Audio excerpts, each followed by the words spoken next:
you got for me? I want all new material, too. Okay. None of this repeats. Got it. Weather in Auburn, what's it like? It's supposed to rain early in the morning on Friday and then be really nice after that. Auburn's record's kind of deceiving. 6-6. They've won 3 series. Yeah, they're an Omaha caliber team. Yeah, they're an Omaha caliber team. What impresses you about them? Well, I think, and this is throughout the SEC, but I think they recruit at a really elite level. I've believed that since I've gotten here. They went to Omaha in 22. And then this 24 class, they have a really good group of freshmen, very similarly to we do. Really good old middle-of-the-order hitters with Irish and McMurray. Obviously, I think they're really good on the mound. They use their bullpen really well. They have kind of a hybrid model pitching situation where they have a pitching coach, and then they have Scott Foxhall, who's a long-time, SEC caliber pitching coach as a development guy, and then Butch by nature or by trade is a pitching coach. So I think they've evaluated well. I think they use those guys well, and their AD John Cohen, baseball guy. So they're all in, and I know I haven't seen the park renovations, but I know they were doing some of that. Just an impressive program. Have you had a chance to kind of just slow everything down and think about the start this team's gotten off to? I know you've won a lot of great games here, national championship obviously, but the team's doing something remarkable right now. Yeah, I just, when you're in the season, especially in our league, it never feels like it's the time to kind of dwell is the wrong word, but like on what we're doing or how far we've come. I do want to catch lessons in the journey, and there were some really good lessons in last night's game, and I wanted to make sure that we captured those, and not just go like, oh, we found a way to win, like let's move on. And it's very similar to how I've probably talked to you guys in the past. I think I've heard Nick Saban say this, like you gather everybody's attention a lot more in losing than you do in winning. So you have to fight against doing that. And so I thought there was a few things in last night's game was a really good opportunity, to learn from. And so not really, but, it's kind of always about what's next with that. Great appreciation for the readiness to play every game with good players that lead to some great results that they've gotten. What were those lessons? I think the respect for the game and respect for what it takes to do what you're talking about. It's all by design. It's not by accident. And in the course of a college baseball season, you find challenges that are going to challenge your emotional, mental endurance to bring that every game. And the nature of baseball being built around, or a large component being built around failure, to not get fatigued by that, and then understand like it's a constant recommitment to doing it. Just a good flashpoint on that, because in the midst of the schedule you play here, it's not going to be perfect, and the game's not designed to play that way anyway. So the commitment to doing what it takes to be ready to play every game, that hasn't happened by accident, and the game demands like a recommitment to it every game. Someone you know really well, Sam Dutton, getting ready to face a former player of yours. What have you seen kind of from him as you do the scout for this? Yeah, I'll get into that tonight. I kind of have a very specific way I do it, and very rarely will I always look at the offense first, so I can set the pitchers up correctly, and that then I get to the starting pitching kind of day by day, and then the key bullpen pieces. So I just started in on the position player thing this morning. I know he's a competitor, I know he's a strike thrower, and I know he was a national champion, and I have great respect for him. And sometimes there's different circumstances with players. I believe he got married this offseason. He's from Alabama. His brother's program at Birmingham Southern got canceled last year, so he transferred to Auburn, and I think a lot of it had to do with family, and he's obviously taken advantage of the opportunity that he has, and not surprised by that. And these last 3 years have been pretty special to me, and he was a part of that. So obviously not Friday, but other than that, I'm happy for his success. Yeah, I don't know the situation with him leaving or whatever, but is that how ultimately you want the transfer portal to work? Maybe a guy, contributes for you, maybe doesn't fit in, but goes somewhere else and has some success? Every situation's different. Like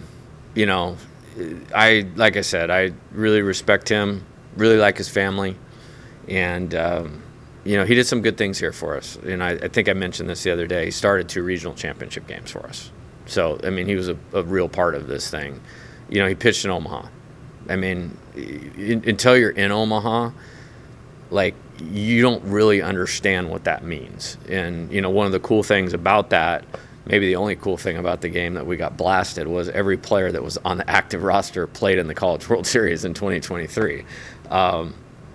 He's, so to me, that's all that it is. And then, I've done this long enough, you can kind of separate those things and just focus on, okay, what does our team need to do?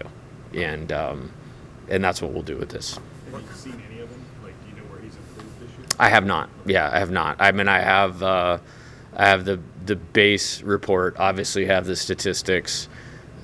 I'm a college baseball nerd, so literally every game, literally the bus ride home went like that last night, because I literally just went through all of our opponents and how they played last night. Auburn won at Georgia Tech.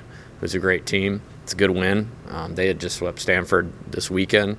So I've seen every time he pitches kind of how he's done, but that's not specific to him. That's what I do with literally every team in the league. What does a performance like last night do for a young guy like William Schmidt? Yeah, I think he's been great. Just for the record, I think he's been great. I think if you did a study, he has 23 and a third innings, an ERA of close to 0. It might be 3.05. If you looked around college baseball and filtered it to 23 plus innings, ERA 3.05 or less, Power 5 conference, you would not get into 2 hands. So I think he's done great, and I think he did great last night. How often in your career have you had a season like this where you haven't had to really tamper your batting order very much? You said it, and you haven't had to, have the peace of mind good. It's a good question. I remember when we won it in 23, the first week in the league, I don't think Cade Belosa or Braden Jobert played in that series. That's remarkable. When you think about how good of players those guys were, probably just speaks to how good that team was. I do know at the end of that year, we kind of got to this is what we're doing. And I think we, with the exception of Hayden Travinsky getting hurt in Omaha, we literally played the same order every game of the postseason that year, with that one exception. So I think when you get to your best teams, that happens sometimes. Nick Mingione at Kentucky's one of my best friends, and we had a conversation before the season started, or maybe early in the season. And that's what Kentucky was last year, which was an Omaha team. It was these 9 guys left, right. I've always believed if you're at a place like this, you're going to have more than 9 good players. And I don't ever want to short circuit what getting to our best team looks like. And so am a little hesitant to just say, hey, this is what we're doing. I think we've done a good job as a coaching staff of identifying the right spot for a few guys. And then the other guys, it's Jared Jones you want him coming up as many times as possible with runners on base, and you know what you're going to get. So the rest of it doesn't matter. Then it becomes Jared, this is what you need to do. And so it helps with that. And, the players have done a good job with it. There's a little more peace of mind.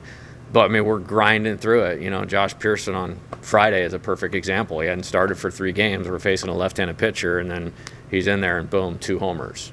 I think he would be fine against anybody. But there's still those decisions to be made. What we were doing at the top versus the bottom.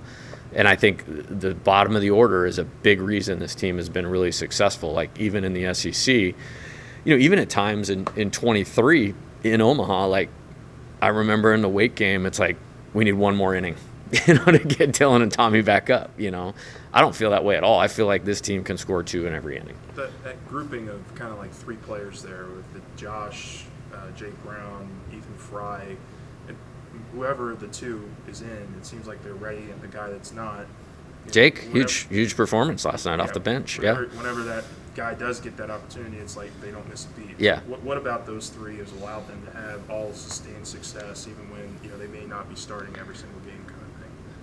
Competitive, coachable, team first attitude, and then this is the hallmark of it is all come from great families.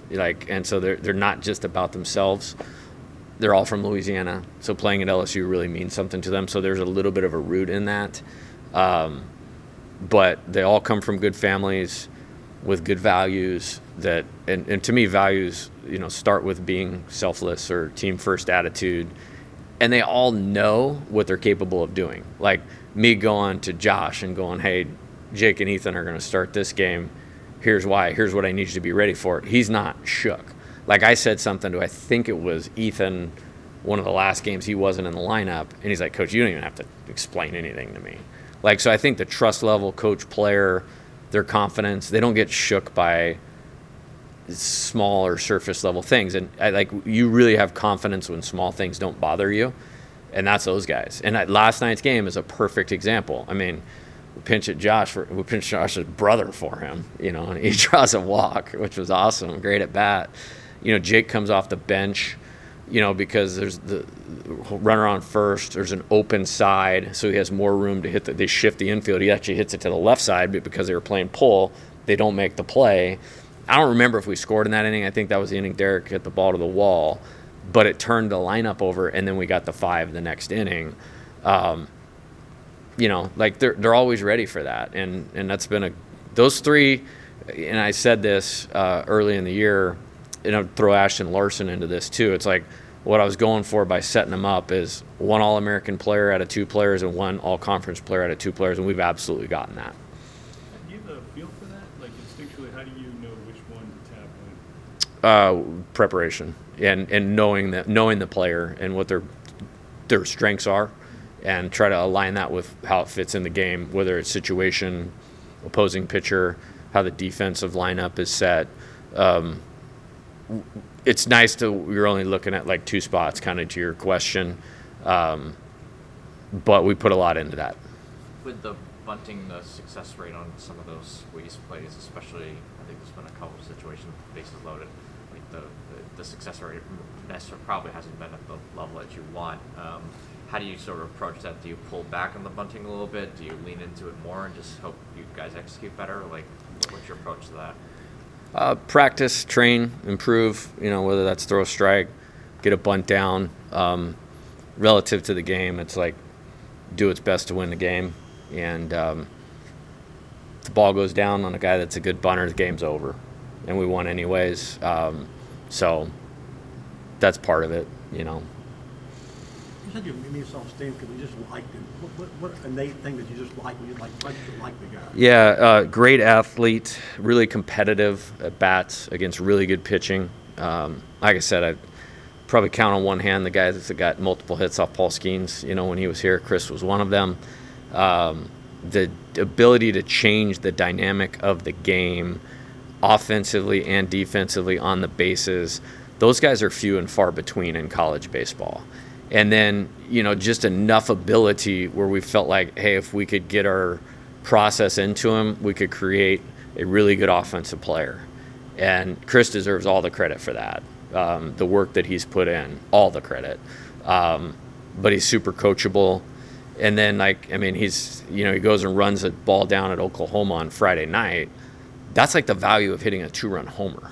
You know what I mean? And then he gets the game-winning hit last night. There's not a better guy hitting 9th in the country for anybody as far as how they impact winning. And then getting to know him as a person, he fits in beautifully here at this place with this team. And, what a big addition to our team. And I feel that way about several of the guys that we brought in, but definitely about Chris. So have you thought about how you're going to game plan the 34 scholarships next year? It's a daily discussion. I'm having a meeting today with one of our staff members specifically about lining that up.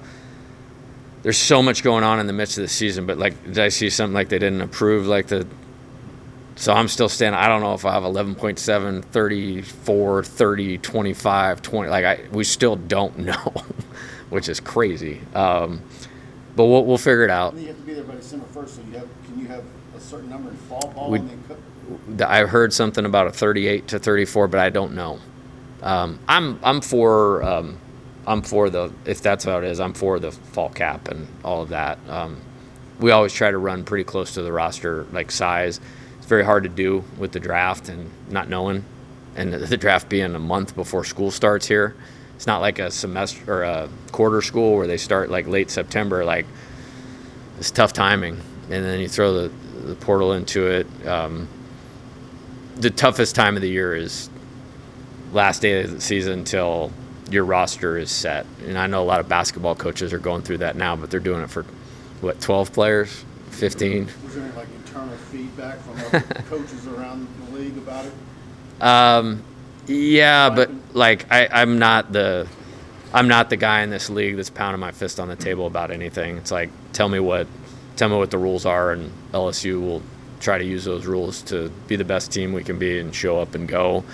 I do think you have to look at it. There's less margin for error in decisions, health, draft, evaluation, all those types of things.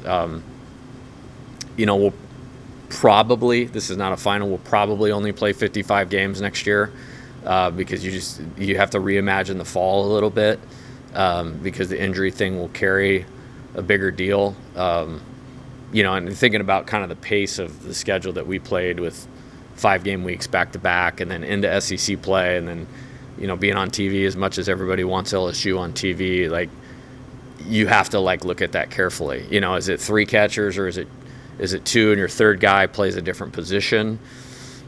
I mean, we're still kind of sorting through a lot of that. Is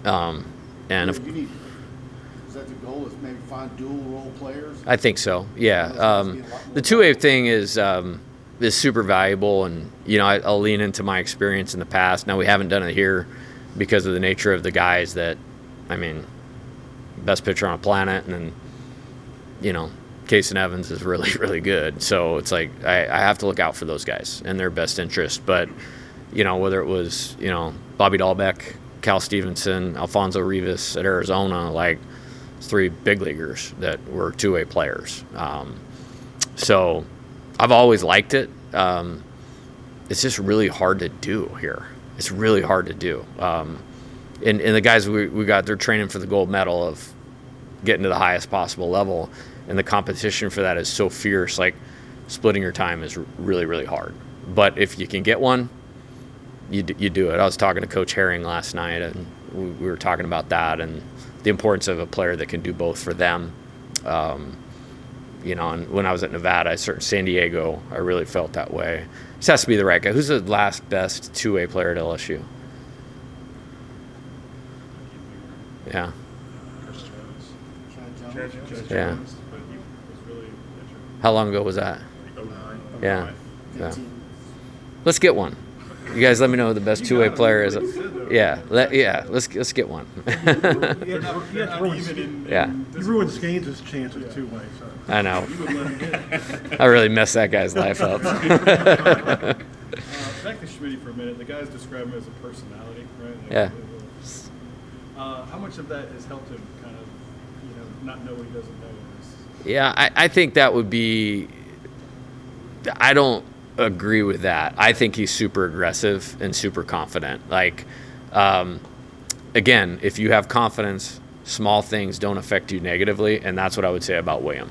And there's a little growth to going through this, just as there was for Cade, who I'm not trading for anybody, if I'm starting a team. So, it's just part of the deal. And again, I think this is your guys' line of work. Go filter it. 23 and a third innings, 3.05 ERA or less, 5-0. How about 5 wins? Filter that. And we're talking about whoa, what's wrong with nothing's wrong with him. You know, he's awesome, and he'll get better. And I saw a part of that yesterday that I wanted to see. That game worked out beautifully for what we wanted to get out of him. And, you know, as Coach Bertman would give one of these, like, he'll be better because that was the situation last night. So. Would you envision him being able to pitch this weekend after 60? Yeah, we'll again, it's like recovery, not Friday. He will not be available Friday. You know, I will put him on the roster, but he'll have to clear the deck. I just thought, as hard as our team worked to get in position to win that game and get him, you know, continue to push that development forward, like I felt like that was worth it. And then, you know, I mean, we didn't even travel the 5 guys that pitched last weekend, you know, so last night. So that they got full week off, which is great. With Connor, he was your best pitcher in the fall. We've talked a lot about it. How have you seen him kind of, you know, battle each week? Yeah. Getting to a point where he can help you more? Yeah, I mean, so he threw a scoreless inning in that wild Mississippi State game, and he got out Ace Reese and Hunter Hines. Hard to do. Like, watch them. They're going to go like this. Like, that's my opinion of Mississippi State. And those two are two of the better power hitters in the league. So that one inning he got us in that game was very valuable. We chose not to put him in the game last Tuesday. I don't remember the specifics of why or why not, or didn't need to. Last weekend happened how it happened. We needed to get him back out there. And I thought it was a great outing last night. It's 3 innings, 37 pitches, no earned runs, and available for the weekend. You know, so like that was a really good outing. And I have full faith in him. He's not easy to hit, not easy to deal with, and a guy that will be a big part of what we're doing going forward. I assume that after last weekend's performance, you haven't really noticed any difference in Cade when he walks into the building every day. I mean, how comforting is it to know that a guy can go out, give you the level of performance that he did, and he's just going to continue to go about what he does? Yeah, it's the best, and it's the separator. It's like a lot of guys have talent. Not all of them have usable skill to help the team win. What's the gap between those two things is person, character, makeup. He's the best. Like, he's the best. Like, when you think of the guys I've talked about, he's, from a person standpoint, he's that, and he's got plenty of ability, and that's why he's one of the best pitchers in the country, and why you wouldn't trade him. And then, you know, the physical performance is great, and then how he impacts William, Maverick Rizzi, Cooper Williams, Kaysen, I think they would all tell you that it's really positive. Kaysen talked about this a few weeks ago, but he said that you guys have a mental strength coach who comes in about once a month to sort of help out the guys. What are those conversations? I know you're not in the room, but like, what are the point of those conversations, and what does that help for the team specifically? Yeah, her name is Carlene Pick. Every year that I've been a Division I coach, she's been a part of my teams. I don't know how many years that is now, getting close to 20. And I wouldn't do something for 20 years if I didn't feel like it had great value. I think her value today is higher than it's ever been. But just kind of going along the lines of what can you gain from a game like last night, like this whole thing is about mindset. And, you know, one of the things I say in the first team meeting is we're going to work on mindset 365 days a year in the LSU baseball program. I feel like it's one of my strengths as a coach, but I also know that, you know, these guys that are trying to be major league players, you need like elite resources for them. And I trust her. I think it's different. The nature of those things are different for every guy. Establishing a routine, establishing an ability to overcome a failure in the game and get reconnected to the moment and recommitted to your plan. You know, dealing with success, you know, dealing with external things that don't have anything to do with baseball. How do you filter that down to be able to focus on the task at hand? Really good with teamwork, perspective, it would be a word. Like, I think, again, I'm not in those meetings, and those are totally confidential between her and the player. But it would be, you know, is this helping you? You know, and she does a great job. She does a great job. How'd you get to know her? She was working with our team at San Diego when I went to USD as an assistant, and I really believe in that side of the game. It's just, my college coach coached with Augie Garrido, and that was his advantage, was how to coach mindset. So when I was at Point Loma, that was a big part of our program, and then going to work for Rich Hill, who in my opinion is the best college baseball coach out there. If he thought it had value, and we were really big into that, it was something that I was going to continue on. I have my own spin on it, obviously, but the people that were my mentors were way ahead of their time, very successful for the level that they coached, and made the mental game a priority. And it's more important now than it's ever been, because our players now deal with more things than they've ever dealt with. All good? Yeah, I got one. Yeah. Still, you talk about the mental approach, and you got a guy that looks like Tony V in your dugout every day. Like, you ever want Who? My guy over here, Casey Evans, little Tony V look like. Does that ever throw you? I never even thought about that, Really? honestly. Are Yeah. you serious? Yeah. I think he's just a good-looking dude that has a lot of self-confidence, and I love it when I put him in the game, and I love talking to him in the dugout when he's not in the game. So, Every time I see him, I'm like, yeah. I thought the same thing. Yeah. when I walked in. what? Yeah, Stanfield, Nevins. I'm going to shut up now. Those guys are way more important than me. So. Thanks, Jay. Thanks, Coach. Let's go.